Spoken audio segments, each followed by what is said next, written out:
This episode is brought to you by Path Purpose. Path Purpose helps you uncover your purpose and who you truly are through the lens of human design. By understanding your unique energetic blueprint, you can navigate opportunities with more inner confidence, make aligned decisions, and live with greater authenticity. Instead of struggling with resistance, burnout, or uncertainty, human design supports you in stepping into your natural inner flow to then follow your purpose. To learn more about how human design can guide you towards clarity and alignment, visit pathpurpose.de. And for more information, follow the link in our show notes.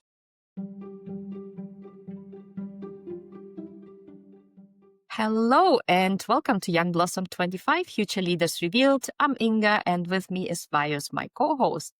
Today with us is Ilia Kokkali, who is joining us for a conversation about the future of leadership to share her perspective on multi-generational workplaces. Ilia is Product Ops Manager at Dialectica, a global knowledge services firm founded in Athens. At Dialectica, she focuses on product operations and product discovery, translating client needs into scalable insight offerings and ensuring delivery quality for institutional clients. Before moving into product ops, she held roles in client service and strategy-focused teams at Dialectica, giving her a blend of client-facing and operational experience. Based in Athens, Ilia is active on professional networks and contributes to Dialectica's growth in Greece and internationally. Very warm welcome, Ilia. This is what ChatGPT had to say about you. As a professional, very much focused on the professional side, as we realize, as we do always the fun fact introduction with ChatGPT. Welcome to the show. Thanks for joining. And tell us a little bit more about yourself. And more importantly, AI is not always right. Tell us whether it's a fair reflection of who you are as a professional. Of course. So, hello to you both, Inga, Vaios. I'm so excited to be here today. I have a sense that we're going to touch on some very, very interesting topics that are going to be extremely interesting in both younger and future generation of leaders. The description of ChatGPT was surprisingly quite good. Indeed, I was working at Dialectica for like more than 5 years, and I had the opportunity to change very different roles from customer support to sales to account management to product operations and product. And this helped me see a lot of sides of the organization, work with more commercial teams and more technical teams, translating goals from one team to another, speaking many different languages. And also I had the opportunity to work in our Canada office in Montreal for almost 3 years, which was definitely a part of my career that shaped me in who I am today. The exposure to an extremely different culture than the Greek culture. And yes, this is a little bit about myself.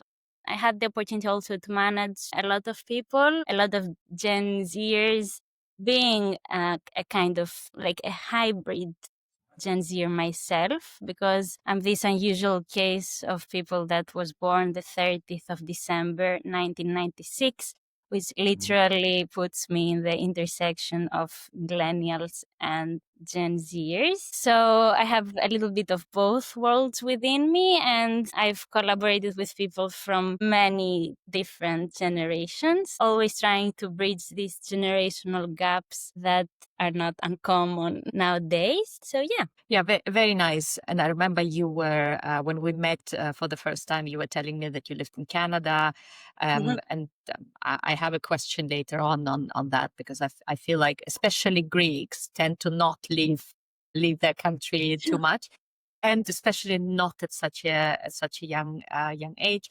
And you also managed already quite some big teams. And I got also the chance to speak to somebody who was reporting to you, and he had really interesting things to share about you as a manager as well. Before we jump in though, just a reminder to our listeners, in this podcast, we are here to have conversation with future leaders to gain first-hand experience and understanding from them about their approach to work, life, learning, progress, and equally, we will also welcome current leaders on the show to share the insights and provoke how working environment and also learning institution need to adapt to set up the younger generation for success. Great. So, Ilia, welcome to Young Blossom 25. It's an honor to have you with us. My first question is always about how you experience and what is your perspective on generational gaps in the workplace as we speak. But also, I would like you to touch upon what role you believe current leaders play versus Gen Z. Yes, so definitely we have so many gaps. I can see that especially when it comes to comparing like C-suite executives and Gen Zers. And I think the gaps sometimes might get worse and worse because there is lack of communication between the two generations, and there are other people in between that are doing the translation between the strategic goals and objectives of senior executives to like younger generations, and sometimes people get lost in translation. So I think that, as people we have way more like commonalities and differences. It's just that we are not communicating enough to identify these like genuine characteristics that put us on the same page, and we keep flipping the dice towards like different directions. What I see is that like younger people that enter an organization right after university are extremely curious, very passionate, very creative. And that's why from my from my professional experience, I was way more excited to work with these people that just entered, sometimes even more than people that maybe had been in the organization for a longer period of time, just because they reminded me of this curiosity and aspirational lifestyle that younger people have. Sometimes I think organizations do quite a good job in nurturing this curiosity,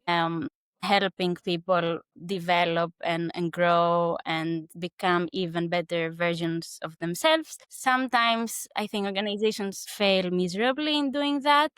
And all these, young spirits wane, and people get very disappointed and sometimes leave the organizations. But I definitely think that there is opportunity for everyone to grow, regardless of their generation. We are going towards like immense shifts, not only technological ones, but even existential ones, I have to say. So I think, by communicating better and being transparent and honest with each other, because we're people and we're not machines, things could work a bit better. I think you touched on so many things. We could do a separate episode on each one of those. What makes this generation so special? Is it special? First of all, is it a special generation compared to all the others that have passed by? What makes them so special? And I would like just to understand this more also from your perspective, because you mentioned a lot communication. I do believe we have also more common things, more things to bind us than separates us. Especially between generations. But at the end of the day, what is it that Gen Zers look in terms of communication? What is it that will make them drive? Yes, I think that in general, it is a special generation. I cannot say it's a more special generation. Like, I think every generation has their own like hardships and like external events that come that they do not expect. I think it's a special generation because of the technology, especially because they are born in the technology. Like I had the opportunity to live in more analog times. I think people, especially the alpha generation that gets born now, it's like everything seems to them like a big mystery. But I think they are special ones because they have a digital mindset. And I think a digital mindset is what many leaders might be lacking right now because they were born in a different generation. And they speak digital, and the leaders speak something different, like speak a different language to them. I'm not saying that there are not a lot of current leaders that are focusing on the transformation and on learning more themselves. Most companies at least express that they're interested in becoming more like technology organizations. But the reality is that some companies are ahead of the transformation, and some companies are behind, and some companies are pretending to be more ahead than they are. I think that's my personal view, obviously. But I think Gen Z can easily understand where like a company or an organization stands in the technology standpoint, and if they are promised something when they're entering an organization in terms of like opportunities and for development and career growth and skills to learn, and they're entering and they do not see any of these things, they might get disheartened and leave and try to find a better place to work. So yeah, I think that being transparent again and communicating from the get-go, from the initial first interview, what the company is all about and what the leadership is all about. They know what to expect when they enter. Otherwise, they see some type of theater that they can understand it's theater, and they're gonna play a role in the theater instead of being themselves. So yeah, this is my view on this. Inga? Yeah, I think there were a couple of things I wanna double click. So when you say digital mindset, because we hear that a lot, and I'm not sure I fully grasped what it means for that generation specifically when they enter any workplace today. So what is it that makes it like, what are they looking for, or what do they, I don't know, expect, I guess, with that digital mindset? Can you elaborate a bit? Yes. I think that essentially they're expecting, first of all, like on a job level, to be able to use a lot of tools, technical tools, product tools, because by even like scrolling our LinkedIn pages, there are like 50 million people sharing like different tools and That's so true. ways of working, and then they go into organization and they see that they might have some I don't know, equipment, and they're like, but this is what I see that is going on, and I am here and there's nothing digital about my organization. How am I gonna learn these skills? How am I gonna be able to adapt on this world? Like, I'm not interested in staying somewhere where I feel stuck. So I think that's the first level, like the infrastructure of a company. I think it's extremely important. And the second level is again seeing like C-level people like learning new things themselves and kind of being on the same boat, sharing that, it's like the times we live in are uncertain, and we are kind of on the same boat of figuring things out, and we need each other because we have all these experiences and we managed to get these organizations to where they are today, but we also need these young minds and that can learn things extremely fast. We had a training academy in our company with people that they were in second, third year of the university, and they were performing better than people that had been in the company in 2 years. And the only reason for that is because we trained them with new tools, AI tools for research and for many different aspects of the job. And they could learn them fast, they could perform greater. Whereas like people that are in the organization for a while and they have learned things a certain way and they have built specific habits, obviously it's very hard to shake these habits and transform themselves. So I think that's what they're expecting in terms of digital mindset, people being agile enough to transform and change their ways and their opinions. Okay. And in that context, how important is approachability of executives in particular to that generation? Some context to that, we had a person on the show this week as well, and he was talking about leaders visiting, and he's quite young, he's 26, leaders visiting and then actually taking the time and visiting his customer he's responsible for, asking questions, even if it was for 10 minutes. Like, it was such an important event in his professional life that probably that leader didn't even think about that it would have such a big impact, but it did have a big impact. How important is that approachability? Because in my, when I was that age, I was probably more intimidated by executives. I'm like, oh God, like hopefully nobody's going to ask me a question that I don't know the answer to. What's your pick with that generation? Yourself maybe on I think it's extremely approachability of interesting, executives. this question. And I think the fact that we're all here and that you are both like very like senior members of your organizations proves how important approachability is.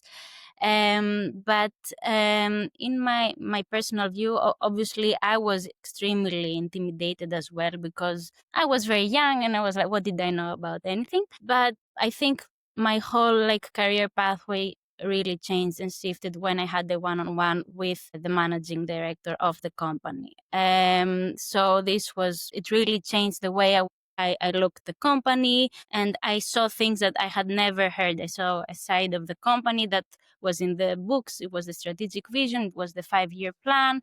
Was things that it was knowledge sharing essentially that inspired me into wanting to be part of this organization. I was like, okay, this organization wants to achieve these things, and they want to do these incredible things, and I want to be part of that. Because sometimes younger generations might enter a company and they might be doing like maybe some repetitive tasks, and they do not understand why they're doing things, and they don't have enough context, and all the strategic vision is behind closed doors.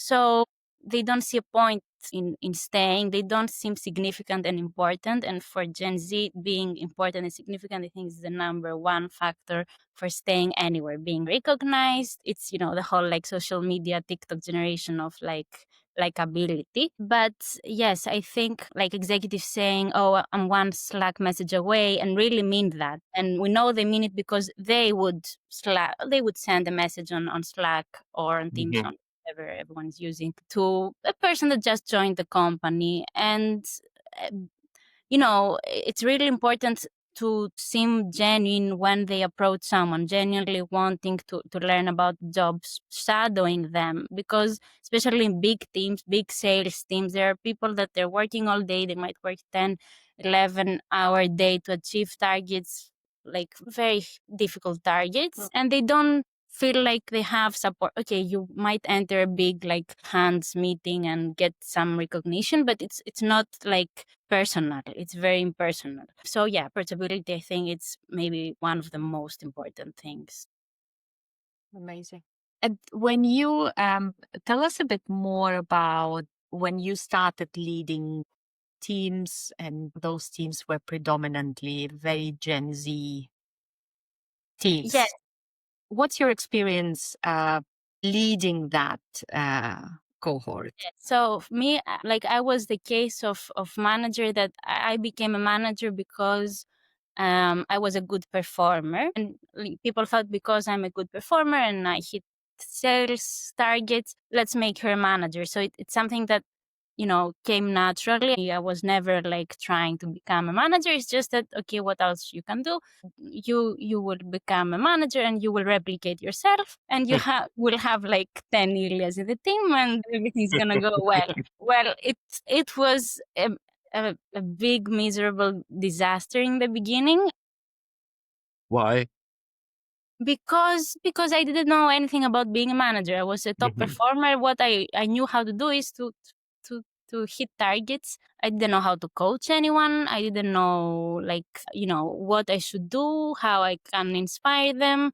And I ended up being extremely micromanaging, like extremely. Like I was all over, because I needed to have the control that they're gonna have the outcome I was expecting from myself. um and extremely insecure, extremely micromanaging. It wasn't good.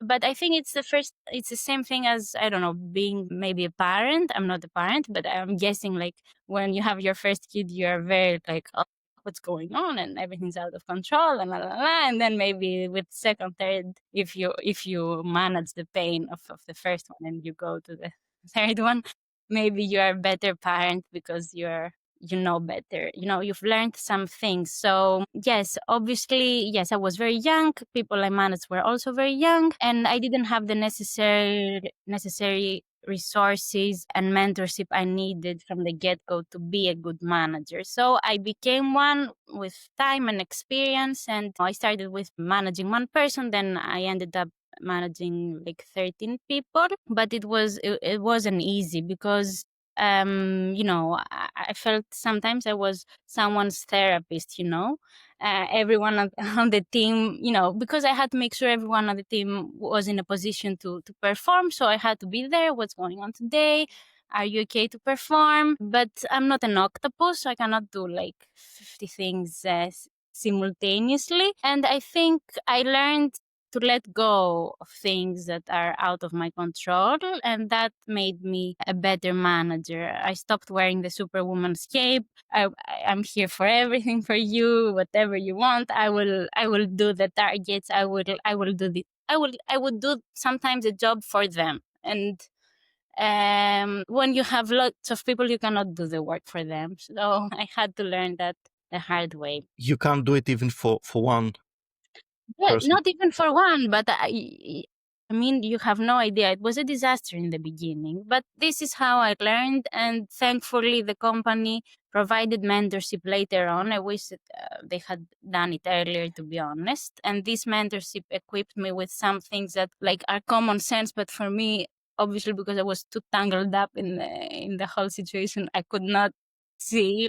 Yes, of course, you cannot do everything for everyone. Of course, you have to hold people accountable, obviously. But yeah, I think, obviously right now I would be a way better manager than when I was like 20.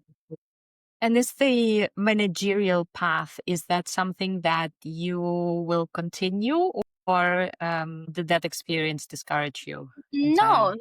No, it did not discourage me. If I hadn't learned this secret sauce of being a manager, I would have been extremely discouraged. For me, the most important thing right now is to learn new things, grow myself. And when I feel I'm in a position to manage people on what I've already mastered at, yes, of course I would be comfortable in being a manager. Yes. But I love working close to people. And one more question, because I had can't remember. I had a conversation with a Gen Z, and he said there is in the workplace usually there is so much emphasis on hard skills, like people are so keen to explain to you how to do the job, and people are a lot less keen to explain, how to lead. And lead does not mean you take over a big team, but how to prepare yourself and to prepare you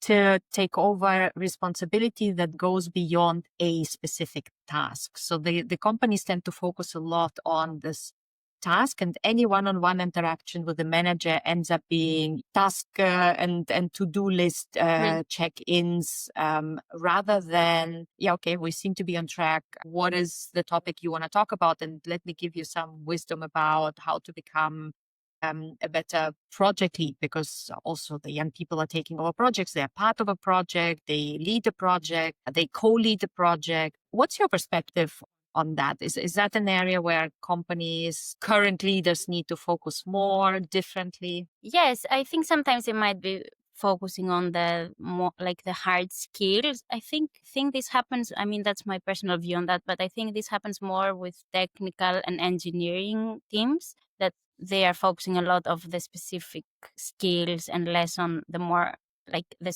softer skills needed to communicate with commercial teams. So I think that, technical teams might want to focus more on some soft skills to be able to understand better the vision and the commercial targets, and be more inspired into hitting these targets, because they're extremely important teams, and it's extremely important for them to understand the vision of the company. And at the same time, I think for commercial teams, from my personal view, we were focusing a lot on soft skills. So I think maybe focusing more on hard and technical skills would be like better. Very for interesting. things. So I think there are a lot of things that technical and commercial teams can learn from each other, but they they have a, I don't know, Chinese wall between them, and they do not communicate. But I think I was in the position of being a product ops person, so I was working with a lot of teams and sometimes translating again a lot of things and wearing different hats. And this is how I got to understand that there is this gap and lack of communication. But I think having like some meetings that commercial and technical people sit together and they kind of share the glossary or whatever the way to communicate with each other and how they are doing things would be extremely important and getting things done faster, if not anything else. That's so interesting. What you're mentioning, staying and going a little bit further on the discussion here, Ilia. It is always very important for me, and I'm very curious to understand other things that current workplaces can do in order for younger generations to succeed as they enter the workplace for the first time. Can we do something different? Can we do something better? Is it something that we can teach them that they don't know? Is it something that we can support them with that they definitely need based on your experience? I think, yes, that organization can always improve and do something better. I think the most important thing is actually caring for the Mhm. people. I think that, Gen Zers in general have a tendency of gossiping a lot because of TikTok and social media and stuff. Everything that's happening, everything they hear, they're gonna share with their peers, and it's gonna create big rumors. And I think it's always better for the organizations to have good things for people to talk about than bad things. So I think giving younger generation the mic, passing the mic to them and asking them what do they need, and how this company can become their ideal company, I think would be a first step into moving towards that direction. Because sometimes companies might pretend to care to keep people, but they do not actually care. And all the times that, sometimes not even from our organization, but, from friends I have from other companies, like when they come and tell me, oh, my company, I don't know, paid for me for my MBA or my master's, or paid for this learning program, or we did this like offsite and we sat together with all these different teams and we worked actually together. Why do we work so well on offsite events? Like, it's amazing. Like, we solve all these problems. It's like working on a lab, and then we go back to the company and we pretend that this never happened. I think it's because we remove stress in the offsite. We remove the stress of actual battlefield and actual day to day, and we have the calmness to think straight and work together. Whereas in every day we're like, oh my god, we have this huge deliverable and this client came to us and we have to reply yesterday to them, and oh my god, the clock is ticking, and let's do all this work around, and it's a complete out of control situation. But I think finding the stillness in the chaos is one of the most important things that people can master at, regardless of the seniority, regardless of that.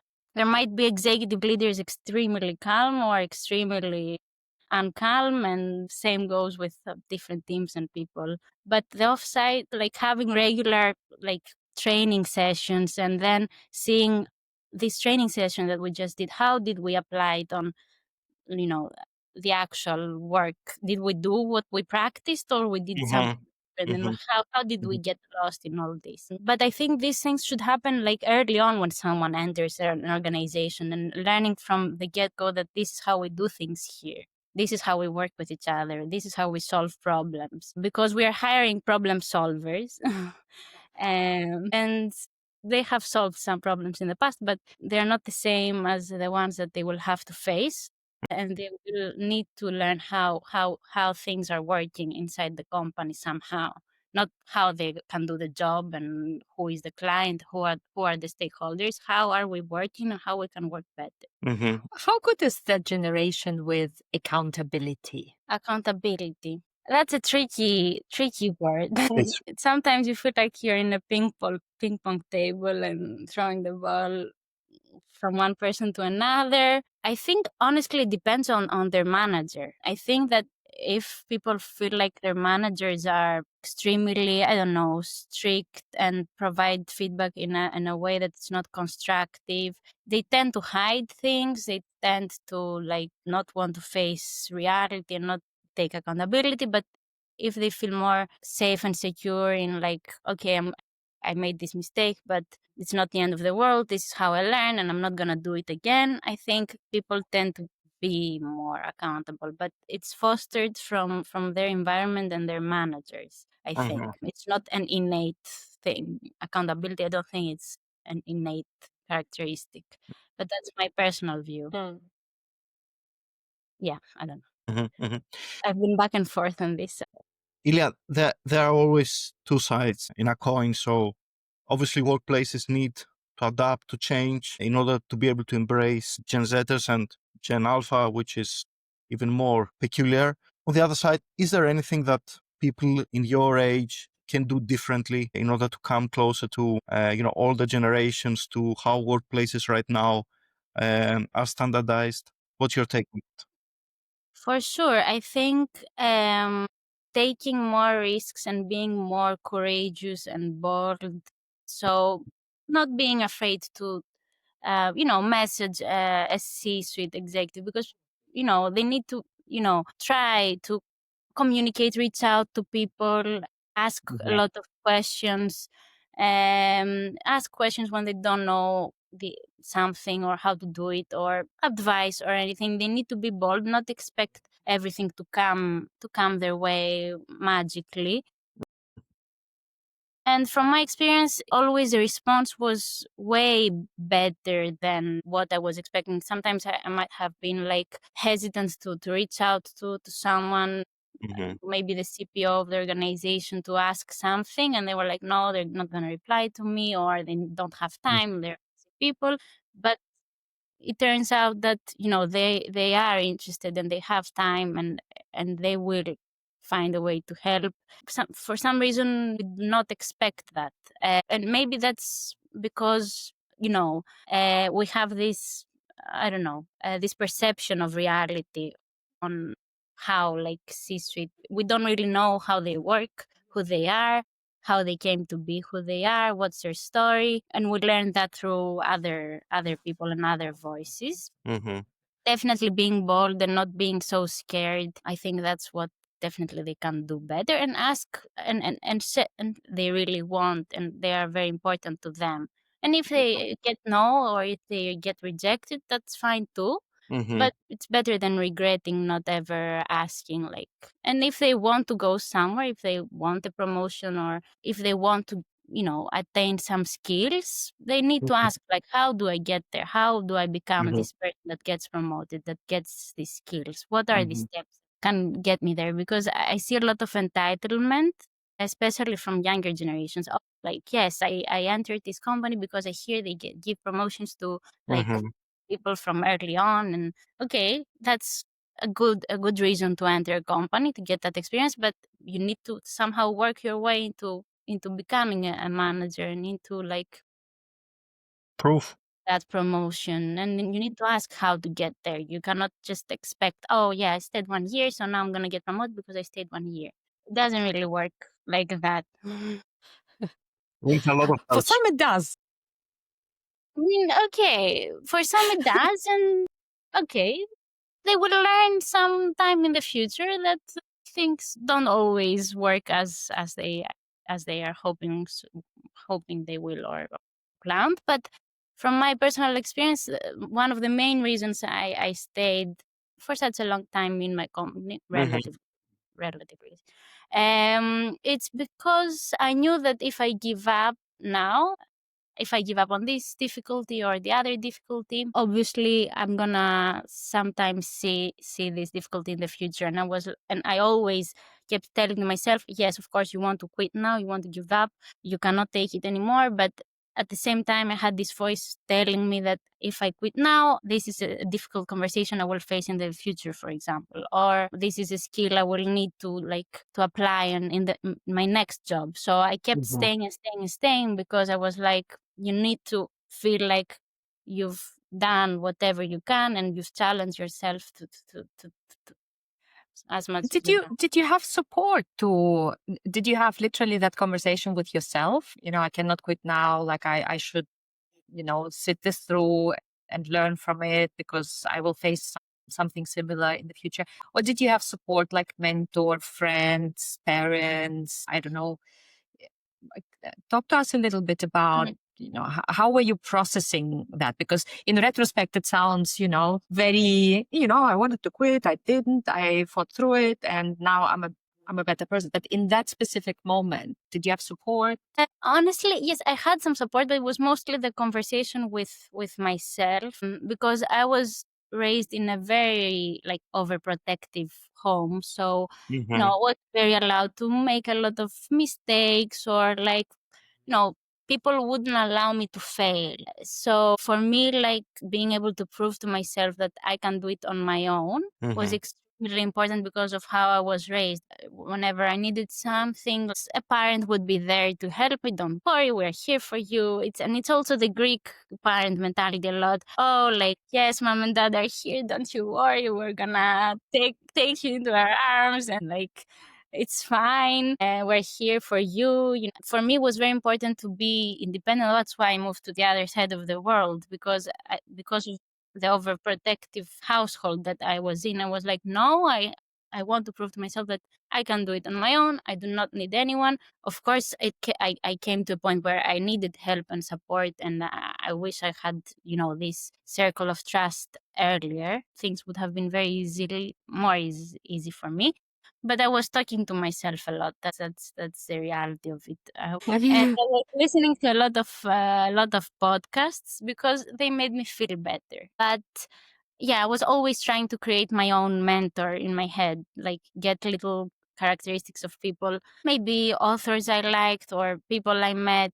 Like, every person has something very interesting to You're share, brilliant. to, and learn. And I just kept all this and create a mosaic. I don't even know if this word exists, but anyway, mosaic of like It does. It does. Yeah. of people. And I think being in Canada in such a different time zone always helps, to stop the communication with back home. I can recall, when I was a student in the UK, my mother used to call me like 5 times per day. I was 24, for God's sake. I was not like 10, but with 2 hours difference in time, it was very easy for her, I guess. Good. Well, being a parent of a 12-year-old, I am fighting with my mother-in-law, who is Greek, that my daughter can go to the bus station alone, which is 50 meters from the house, 50 meters, 50. Good luck. And I can actually watch her from the balcony, how she's waiting for the bus. Story of my life. Story of my life. They wouldn't let me go from school to the little, like, literally like 5 meters like below. Which is contributing a lot. And obviously Gen Alpha, that's the next podcast podcast series we can launch. But yeah, I think if Gen Z was protected, Gen Alpha is a different level of protection. And at the same time, exposure to, social media, exposure to bullying, exposure to, it's a lot for them. And they are naively entering that world, dependent on how the parents manage the education. And I was on a school call this morning where the teachers were saying, we need to tell them the danger of social media. I'm like, the danger of social media, you frame it this way, then I'm very curious to explore the danger. Like, it's not the danger, it's how do you navigate in that world? Like, what are you going to face and how are you facing it, instead of saying, stay away, it's dangerous. Clearly, they're not going to stay away. So, but that is probably time for a different podcast. I did promise you a lightning round. I kept a couple of things from today's conversation that were quite some highlights.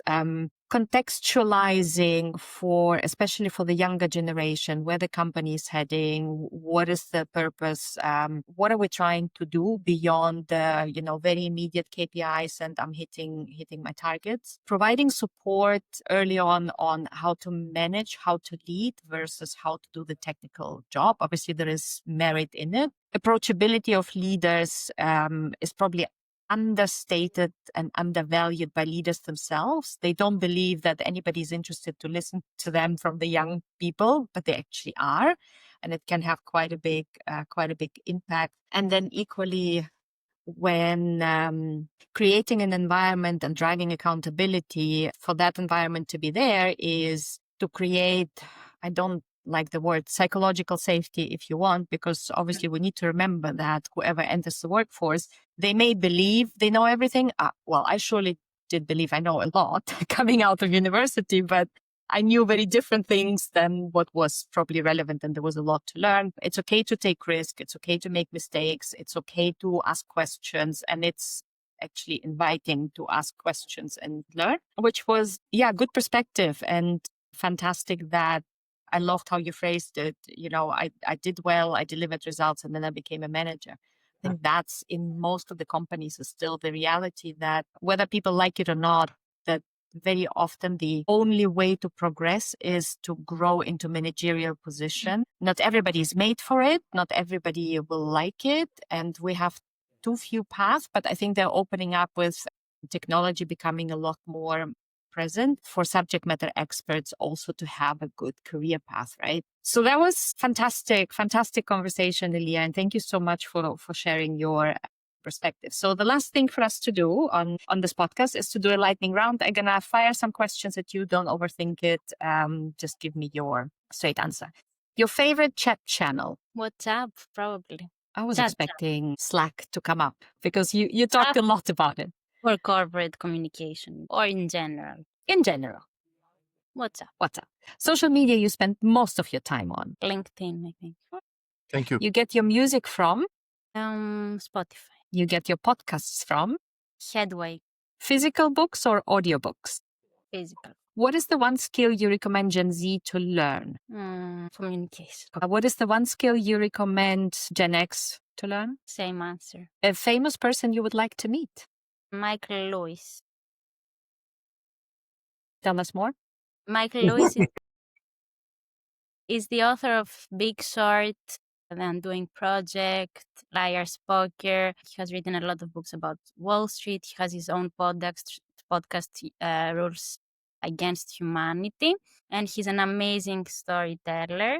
He's, I would absolutely love to meet him and understand like how he can be such a great storyteller and learn storytelling from him. I think he can find incredible stories, and he can, create incredible like books and content in general. So yeah. Well, Michael Lewis, if you listen to our podcast, Ilia would like to meet you, so maybe we can arrange that. Thank you so much for joining us today and being with us. Thank you so much. Thank you for the thought-provoking discussion and for being here today. I really loved the discussion, the conversation. Thank you, Ilia. I think one of our best episodes by far, definitely. And just to close the loop here, please find Young Blossom 25 on wherever you get your podcast from. We are also live on YouTube. You can watch us there. It has been great having you, Ilia. Thank you so much. Until next time, see you. Thank you so much. Have a lovely day.